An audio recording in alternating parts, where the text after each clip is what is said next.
Pada tahun ke-36 pemerintahan Asa, majulah Baesa, Raja Israel, hendak berperang melawan Yehuda. Ia memperkuat Rama dengan maksud mencegah lalu lintas kepada Asa, Raja Yehuda.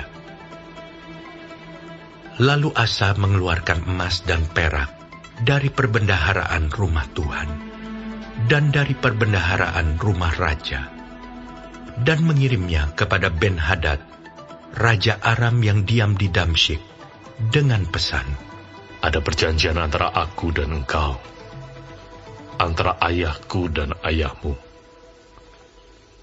Ini kukirim emas dan perak kepadamu. Marilah, batalkanlah perjanjianmu dengan Baesa, Raja Israel, supaya ia undur daripadaku." Lalu Ben-Hadad mendengarkan permintaan Raja Asa. Ia menyuruh panglima-panglimanya menyerang kota-kota Israel. Dan mereka memukul kalah Iyon, dan Abel Maim, dan segala tempat perbekalan kota-kota di Naftali. Segera sesudah Baesa mendengar hal itu, ia berhenti memperkuat Rama. Ia menghentikan usahanya itu.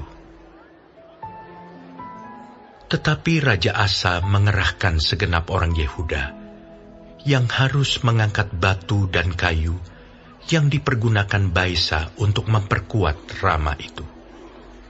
Ia mempergunakannya untuk memperkuat Geba dan Mispa. Pada waktu itu datanglah Hanani, pelihat itu, kepada Asa, Raja Yehuda.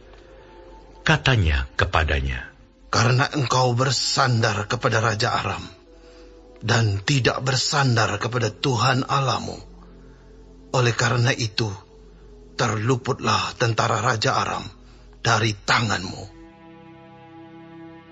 Bukankah tentara orang Ethiopia dan Libya besar jumlahnya? Kereta dan orang berkudanya sangat banyak. Namun Tuhan telah menyerahkan mereka ke dalam tanganmu, karena engkau bersandar kepadanya. Karena mata Tuhan menjelajah seluruh bumi, untuk melimpahkan kekuatannya kepada mereka yang bersungguh hati terhadap Dia. Dalam hal ini, engkau telah berlaku bodoh. Oleh sebab itu, mulai sekarang ini, engkau akan mengalami peperangan." Maka sakit hatilah Asa karena perkataan pelihat itu, sehingga ia memasukkannya ke dalam penjara, sebab memang ia sangat marah terhadap dia karena perkara itu. Pada waktu itu Asa menganiaya juga beberapa orang dari rakyat.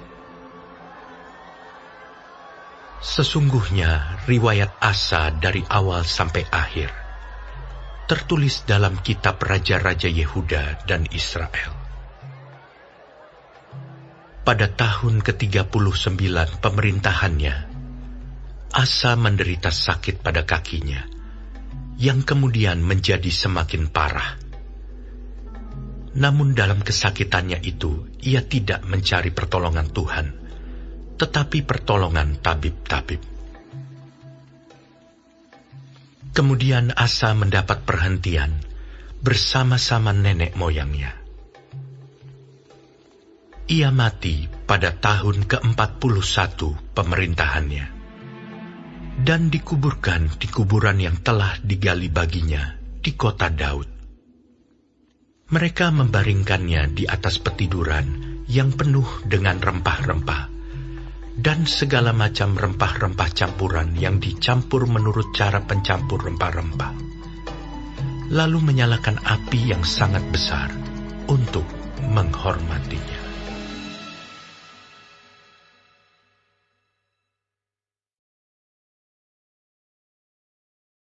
Shalom semua jemaat Tuhan, kembali kita di dalam pendalaman Alkitab Clearsight. Sekarang kita sudah memasuki kitab 2 Tawarik 16. Tuhan Yesus memberkati. Asa gagal terus menaati Tuhan.